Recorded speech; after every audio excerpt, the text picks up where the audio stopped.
Hey guys, so this is my first walking session with Hannibal, and we are in the alley next to my house. I wanted to work under a low distraction area first before we address any of the leash reactivity that his owner is complaining about.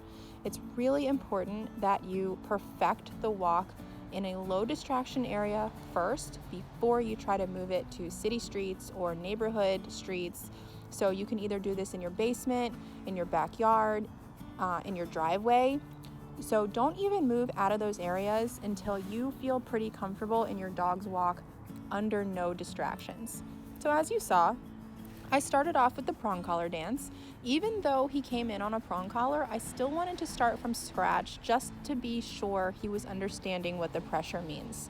So that's something that you only do once. I don't do that every time we go for a walk. That is something that you just do the first time you put it on, and then you never have to do it again. And that is teaching him what the pressure means and how to turn it off.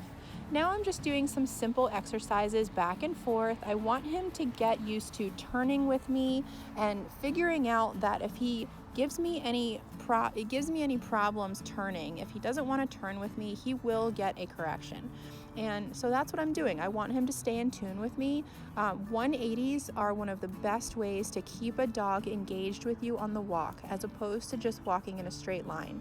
That is the way to get them to follow you and yield to you instead of dragging you down the street and always making their own decisions. I want him to be always wondering and guessing what I'm going to do, and it keeps his focus on me. If you watch, he's really watching me. Every move I make, he's watching me because he's like, what do I need to do? I want to, stay in tune with her because that's the way that I get an enjoyable walk. And so that's what I'm doing. And I made myself a little bit dizzy, actually. But the walk with Hannibal has got to be strict. So the reason behind that, and when I say strict, I mean you walk with a loose leash at my side. There's no sniffing. There's no pulling. There's no marking.